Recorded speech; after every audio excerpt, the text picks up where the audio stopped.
पाकिस्तान के साथ हुए कॉन्फ्लिक्ट और दुनिया भर के बदलते सिनेरियो को देखते हुए भारत अपने फाइटर जेट को लेकर के अब बहुत तेजी से काम करना शुरू कर दिया है।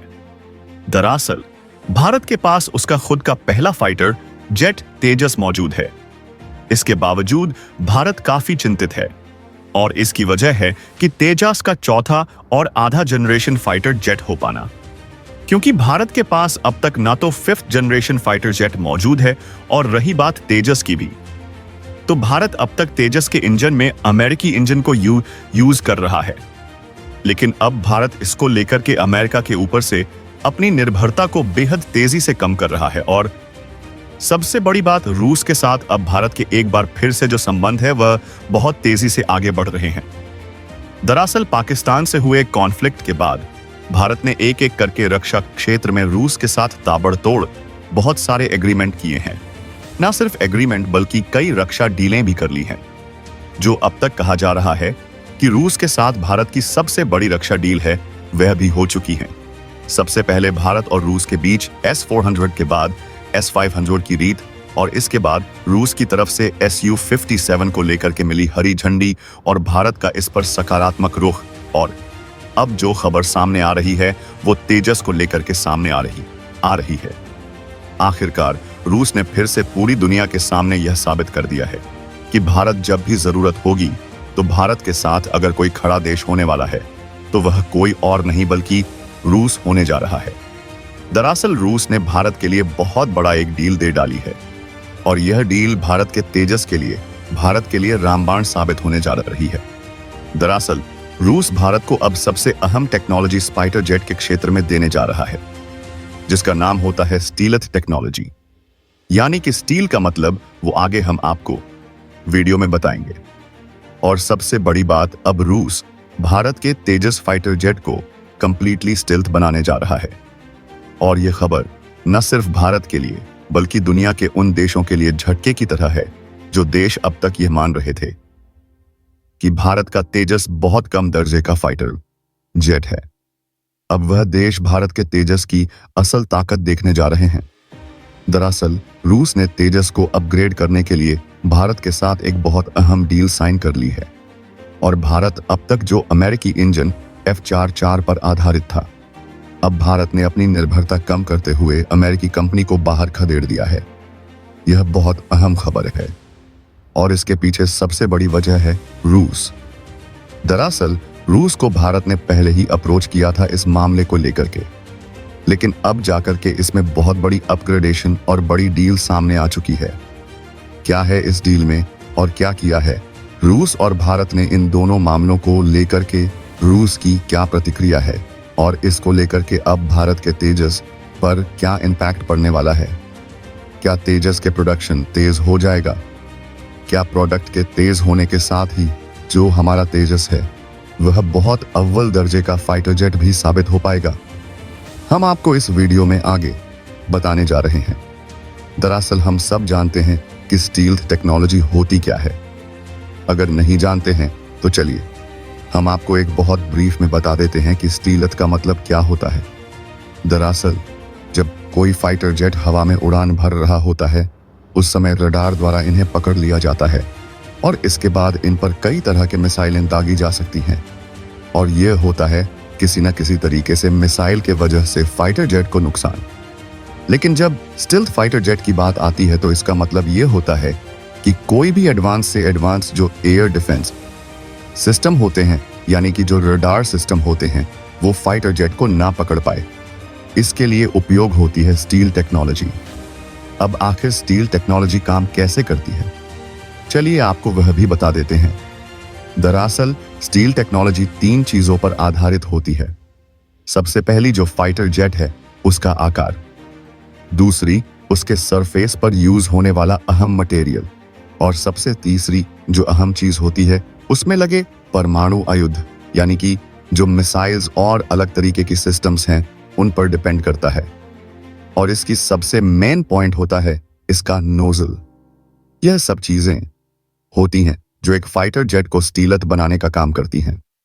दरअसल अगर फाइटर जेट का आकार थोड़ा मीडियम या फिर छोटा होता है और इसके आकार को कुछ इस तरीके से डिजाइन किया जाता है कि रडार से आने वाली रेज को वह रडार की दिशा में ना भेज करके या तो एब्जॉर्ब कर ले या फिर उन रेज को वह किसी दूसरी डायरेक्शन में भेज दे।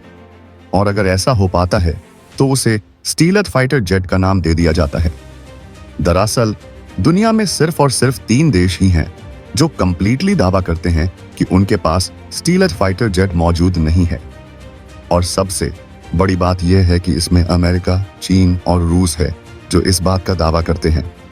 दरअसल फ्रांस के पास भी कंप्लीटली स्टील्थ कोई भी फाइटर जेट मौजूद नहीं है और अब भारत के पास इसकी टेक्नोलॉजी ट्रांसफर की जाने जा रही है और भी रूस ने इसको लेकर के सबसे बड़ा कदम उठा लिया है।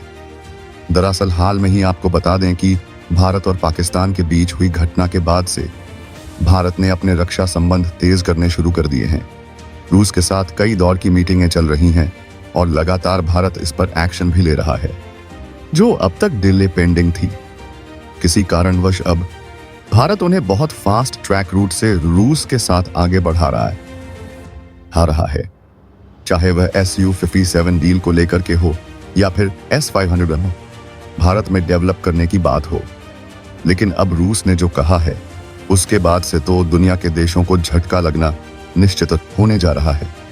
दरअसल अब तक भारत के तेजस को लेकर के अमेरिकी F-44 इंजन दिया जाता था, यानी कि जो हमारा तेजस है वह अमेरिका के F-44 इंजन से उड़ान भरता था और भारत और अमेरिका के बीच में यह साइन हुआ था कि अमेरिका भारत को एक ह्यूज अमाउंट में इसके प्रोडक्शन लाइन को डेवलप करके भारत को इंजन जल्द से जल्द मुहैया कराएगा। लेकिन नवंबर 2024 के बाद से जो अहम डील पूरी हो जानी चाहिए थी, उस डील की अभी भी बहुत बड़ी शिपमेंट अमेरिका भारत को नहीं दे रहा है। इसके पीछे की वजह भी आप जान लीजिए। इसके पीछे की वजह बहुत ही आश्चर्यजनक है, आपको जानकर हैरानी जरूर होगी। दरअसल अमेरिका चाहता है और अमेरिका जानता है कि भारत के पास फाइटर जेट की वर्तमान समय में कमी है। ऐसे में भारत के पास सिर्फ 31 से 32 स्क्वाड्रन मौजूद है, लेकिन वर्तमान में भारत को 42 स्क्वाड्रन की जरूरत है। ऐसे में अमेरिका बेहतर जानता है कि अगर भारत अपना कोई फाइटर जेट खुद का डेवलप नहीं कर पाता तो वह दूसरे देशों से जरूर खरीदेगा। और ऐसी स्थिति में अमेरिका अपने F-21 फाइटर जेट को भारत को बेचना चाह रहा था। और यही वजह है कि अमेरिका ने सबसे बड़ी डील होने के बावजूद इस डील से किनारा करते हुए भारत को F-404 इंजन नहीं प्रोवाइड किए और इसकी वजह से ही भारत के तेजस की जो लाइन है, प्रोडक्शन लाइन है, वो रुकी हुई है। यानी कि भारत को अब तक जितने तेजस मिल जाने चाहिए थे उसका 10% भी भारत को नहीं मिल पाया है। और इसी वजह से भारत ने जब एरो इंडिया शो हुआ था तो वहां पर रूस की कंपनी को अप्रोच किया, क्योंकि रूस की कंपनी ने अपने इंजन को यहां पर लाया था और इसके बाद से ही भारत ने रूस की इस कंपनी को अप्रोच किया था। तो इसके बाद से रूस ने भी इस पर इंटरेस्ट जताया था और रूस इस पे काफी ज्यादा इंटरेस्टेड है, क्योंकि रूस ने साफ किया है कि ना सिर्फ रूस भारत को इसको लेकर के अपने 177 इंजन देगा बल्कि उन्हें भारत में तैयार भी करेगा। जी हाँ, दरअसल तेजस का जो इंजन है वह अब अमेरिका नहीं बल्कि रूस से लिया जाने वाला है और उसका नाम है 77 इंजन। इसको लेकर के हमने आपको पिछले वीडियो में जानकारी दी थी, लेकिन अब इसमें बहुत बड़ी अपडेट यह सामने आ रही है कि रूस ने तेजस को कंप्लीटली स्टीलथ फाइटर जेट बनाने को लेकर के अपनी टेक्नोलॉजी भारत को ट्रांसफर करने पर सहमति जता दी है। इस पर भी बात लंबे समय से चल रही थी। दरअसल अब आप में से कई सारे लोग ये कहेंगे कि अगर रूस के पास ऐसी टेक्नोलॉजी है तो उसने अपने Su-57 को क्यों नहीं बनाया कंप्लीटली स्टिल्थ, क्योंकि हम सब जानते हैं कि रूस का Su-55 कंप्लीटली स्टिल्थ नहीं है और इस बात को रूस खुद भी स्वीकार करता है और बताता भी है। दरअसल हमने आपको जो 3 पैरामीटर बताए थे किसी भी फाइटर जेट के स्टिल्थ होने के लिए, उसमें एक पैरामीटर रूसी फाइटर जेट Su-57 कंप्लीट नहीं करता है। सबसे बड़ी चीज यह है कि रूस का Su-57 आकार में काफी ज्यादा बड़ा है और दूसरी बात, इसमें 2 इंजन लगे होने की वजह से यह काफी बड़ा और इसके जो कॉकपिट है उसके भी आकार काफी बड़ा है। यानी कि अगर देखा जाए तो जहां भारत का Tejasv single engine, single fighter pilot और मल्टी रोल एयरक्राफ्ट है, तो वहीं रूस का डबल इंजन और डबल पायलट पर आधारित मल्टी रोल एयरक्राफ्ट है। इसका मतलब ये है कि जहां तेजस बहुत लाइट कॉम्बैट, बहुत हल्का और साथ ही बड़े आकार से बहुत छोटा है, वैसी स्थिति में रूस का Su-57 आकार में बहुत बड़ा है और यह आकार बड़ा होने की वजह से ही इसे कंप्लीटली स्टिल्थ नहीं किया जा सकता। हाँ, यह सेमी स्टील्थ जरूर है और इसके होने की वजह यह है कि इसके सरफेस पर जो मटेरियल लगा है वो किसी भी रडार से आने वाली रेस को काफी हद तक अब्सॉर्ब कर लेता है और इसी वजह से यह सेमी जो है काम करता है। लेकिन अब भारत के साथ क्या होने जा रहा है? दरअसल इसी टेक्नोलॉजी को अगर भारत के तेजस में इम्प्लीफाई किया जाए, यानी कि लगा दिया जाए, तो यह कैसे काम करेगा? दरअसल पहले तो इसकी सरफेस में वो मटेरियल यूज कर दिया जाएगा जिसकी वजह से यह किसी भी रडार से आने वाले सिग्नल्स को रिसीव कर लेगा और उसे अपने सरफेस पर ही अब्सॉर्ब कर लेगा। दूसरी बात, इसके आकार बहुत छोटा है, यानी यह single engine, single fighter pylon और मल्टी रोल एयरक्राफ्ट है। ऐसे में आपने खुद देखा होगा कि यह कितने आकार में छोटा है। ऐसे में इसे स्टील बनाना बेहद आसान है और सबसे बड़ी बात, इसकी संरचना और आकार कुछ ऐसे डिजाइन किया गया है कि यह पहले से ही सेमी स्टीलथ में कैटेगरी में आ जाता है और इसके सरफेस पर यह मटेरियल लगने के बाद और इसकी नोजल को सही करने के बाद से यह साफ तौर पर कंप्लीटली स्टिल्थ फाइटर जेट बन जाएगा। और अब इसकी टेक्नोलॉजी अब तक भारत के पास मौजूद नहीं है दोस्तों, क्योंकि वास्तव में देखा जाए तो भारत का पहला ही फाइटर जेट है तेजस। इसके बावजूद भारत ने पूरी दुनिया को चौंका तब दिया जब यह पहली बार क्रैश हुआ। आपने देखा होगा कि जब दुनिया के तमाम फाइटर जेट क्रैश होते हैं तो वह बड़े अड़ंगे तरीके से जाकर के क्रैश कर जाते हैं और कहीं भी क्रैश करते हैं, लेकिन तेजस के साथ ऐसा नहीं है। अगर आपने खूब वीडियो देखी होगी तो कई जगहों पर आपने ये साफ वीडियो देखा होगा कि तेजस जब पहली बार क्रैश हुआ था तो उसके बाद उसके वह बड़ी आसानी से जमीन पर जाकर के बड़े धीरे से उतरा और यह जगह पर भी वह सुनिश्चित करता है कि वह जिस जगह पर क्रैश होगा उस जगह पर कोई बड़ी पब्लिक सीज ना हो या फिर कोई बड़ा ऐसा सघन एरिया नहीं होता है। और यह बात अपने आप में तेजस को पहले से ही बहुत एडवांस बनाती है। और अब रूस की तरफ से भारत का जो झुकाव बढ़ाया, यानी कि एक तरफ तो तेजस के इंजन 177 रूस की तरफ आएंगे, दूसरी तरफ रूस ने टेक्नोलॉजी ट्रांसफर करके न सिर्फ पूरी दुनिया को चौंका दिया है बल्कि दुनिया को यह साबित करने में भी भारत और रूस एक बार फिर से कामयाब हो चुके हैं कि ना तो रूस और भारत जैसी दोस्ती कभी देखी गई है और ना ही कभी देखी जाएगी। चाहे 1971 की पाकिस्तान के साथ भारत के हुए वार को लेकर के हो या फिर आज की स्थिति में जब पाकिस्तान के साथ भारत के यहाँ 92 घंटे की लड़ाई चली, उस बीच भी रूस ने एक एक करके भारत को अपनी सबसे ताकतवर चीजें पहुंचाई। सबसे पहले रूस ने अपने सबसे advance air defence system man portable system को भारत को रवाना किया। उसके बाद अपने IAS तशेल को रूस ने भारत को भेज दिया, जो कि सबसे एडवांस रूप से और सबसे घातक युद्धपोत के रूप में माना जाता है नेवी का। भारत के पहले से ही इतनी बड़ी ताकत विद्यमान थी।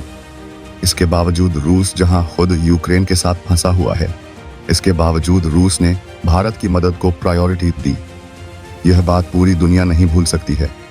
और वहीं दूसरी तरफ अगर बात की जाए, हमेशा से अपना सबसे अच्छा दोस्त बनने की कोशिश करने वाला अमेरिका भारत के खिलाफ IMF के जरिए पाकिस्तान को फंडिंग करता है और यह जबकि जानता है कि यह पाकिस्तान की नर्सरी बनने वाला पाकिस्तान आतंकवाद को एक बार फिर से जन्म देगा और इसका खिलाफ हुआ पैसे का भी भारत के खिलाफ ही इस्तेमाल करने वाला है। इसके बावजूद अमेरिका ने वह कदम उठाया और इसके बाद एक अब 2-3 दिन से जो खबरें आप सुन रहे हैं वह बात तो आपको मैंने पिछले वीडियो में बताया था और आज भी आप स्टेटमेंट एक के बाद एक देख लीजिए। अमेरिका की तरफ से उठाए गए हर कदम भारत के अपोज में जा रहे हैं। कहीं ना कहीं इससे भारत को नुकसान फाइनेंशियली भी हो रहा है और भारत का जो एक बहुत अहम चारा था, जिसे अमेरिका चाहता था कि भारत के साथ रक्षा डिफेंस में आगे बढ़े रहे, होता नहीं दिखाई दे रहा है। भारत ने साफ तौर पर अमेरिका के साथ डील से दरकिनार करते हुए रूस की तरफ अपना जो रुख बढ़ाया है, उस पर आप क्या कहना चाहेंगे? क्या भारत को एक बार फिर से जिस तरह से भारत और रूस ने मिलकर के पूरी दुनिया में कयामत छा जाने वाली ब्रह्मोस तैयार की है। क्या वैसे ही अब भारत को समय आ चुका है कि रूस के साथ मिलकर के इन फ्यूचर तेजस को डेवलप करना और साथ साथ भारत का बहुप्रतिष्ठित मिशन यानी हम बात कर रहे हैं एमका की उसे तैयार करना भी चाहिए। अगर आपको भी ऐसा लगता है तो कमेंट बॉक्स में लिख करके जरूर बताइए। और हाँ सुदर्शन चक्र जी, हाँ अब रूस ने भारत को अप्रोच अपनी तरफ से किया है कि भारत के साथ मिलकर के वह S-500 missile air defence system तैनात करना चाहता है जिसकी रेंज 600 किलोमीटर होगी। यानी कि ना सिर्फ पाकिस्तान बल्कि पूरा का पूरा चीन भी भारत के इस एयर डिफेंस के सिस्टम अगर आता है तो इसकी जद में आ जाएगा। और यह भारत के लिए किस कदर से काम करता है यह वीडियोस फुटेज सब कुछ आपने देख रखी है। अब आप इस पर क्या कहना चाहेंगे कमेंट बॉक्स में लिख करके जरूर बताइएगा। साथ ही वीडियो को लाइक और चैनल को अगर अभी तक सब्सक्राइब नहीं किया तो सब्सक्राइब कर लें और बेल आइकन को भी जरूर दबा लीजिएगा।